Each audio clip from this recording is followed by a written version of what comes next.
सनातन ग्रंथों, योगियों की दृष्टि और आधुनिक वैज्ञानिक अध्ययनों में 2030 को मानव चेतना के महाजागरण का वर्ष बताया गया है, क्योंकि ऐसा कहा जाता है कि 2030 के आसपास पृथ्वी एक ऐसे ऊर्जात्मक बिंदु में प्रवेश करेगी जहां मनुष्य का मानसिक, भावनात्मक और आध्यात्मिक स्तर अचानक तेजी से बदलना शुरू होगा।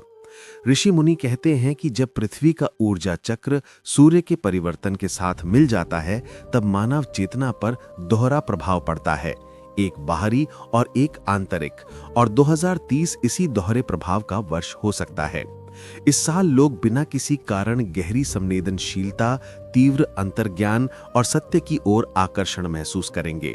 साथ ही पुरानी आदतों, संबंधों और भ्रमों से अचानक दूरी बनने लगेगी, जैसे कोई छिपी दीवार टूट रही हो। वैज्ञानिक भी स्वीकार करते हैं कि 2030 के आसपास सूर्य अपने उच्चतम सोलर मैक्सिमम में होगा, जिससे पृथ्वी के चुंबकीय क्षेत्र पर प्रभाव पड़ेगा और मानव दिमाग की ऊर्जा भी बदल सकती है, क्योंकि पीनियल ग्लैंड यानी आज्ञा चक्र ऊर्जा पर सीधा प्रतिक्रिया देता है।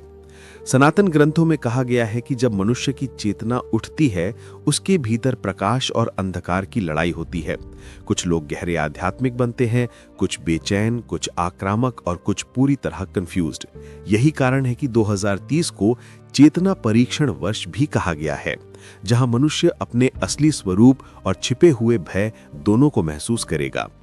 ऋषियों का कहना है कि इस चेतना परिवर्तन से लोगों में अचानक सत्य बोलने की प्रवृत्ति बढ़ेगी, झूठ असहनीय लगेगा, मन छलावा से दूर हटेगा और आत्मा का कंपन बढ़ने लगेगा।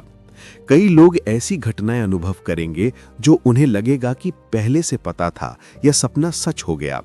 ये सब बढ़ी हुई इंट्यूटिव कैपेसिटी के संकेत बताए गए हैं। 2030 में सामाजिक ढांचे में भी बड़ा परिवर्तन संभव है। लोग मानसिक स्वास्थ्य, आत्मज्ञान, रिश्तों की सच्चाई और जीवन के उद्देश्य को लेकर गंभीर हो जाएंगे, और बहुत से लोग भीड़ से हटकर अपना रास्ता चुनेंगे।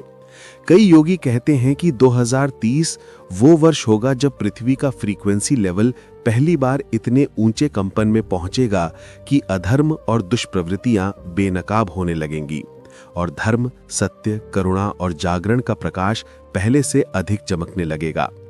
ये जागरण केवल आध्यात्मिक नहीं बल्कि ऊर्जा आधारित भी होगा। नींद के पैटर्न बदलेंगे, शरीर में हीट वेव्स महसूस होंगी, ध्यान आसान लगेगा और नकारात्मक चीजें असहनीय लगने लगेंगी। 2030 को कई संत युग द्वार का पहला खुलना भी कहते हैं, क्योंकि इसके बाद 2032 का बड़ा ऊर्जा परिवर्तन सक्रिय होने वाला है। इसलिए 2030 केवल एक चेतना शिफ्ट नहीं बल्कि आने वाले युग की नींव है। ये बदलाव डराने के लिए नहीं बल्कि तैयार करने के लिए है, क्योंकि जब जागरण आता है तो मनुष्य स्पष्ट देखना शुरू करता है कि उसे क्या छोड़ना है और क्या अपनाना है। जो लोग इस समय आध्यात्मिक मार्ग, सत्य जीवन, ध्यान और सेवा का पथ चुनेंगे, वे ऊर्जा के इस परिवर्तन में सुरक्षित और मजबूत रहेंगे, जबकि जो लोग क्रोध, भ्रम, लालच और अज्ञान में फंसे रहेंगे, उन्हें 2030 की ऊर्जा भारी लग सकती है। लेकिन अंतिम सत्य यही है कि 2030 परिवर्तन का वर्ष नहीं, स्वयं को पहचानने का वर्ष है। मनुष्य पहली बार अपने असली अस्तित्व को महसूस करेगा और ये समझेगा कि जीवन केवल शरीर नहीं बल्कि चेतना है। अगर आप चाहते हैं कि मैं 2030 से जुड़ी गहरी भविष्यवाणियां और हिमालय के संतों द्वारा बताए गए संकेत भी अगली वीडियो में समझाऊं, तो कमेंट करें। जय श्री राम।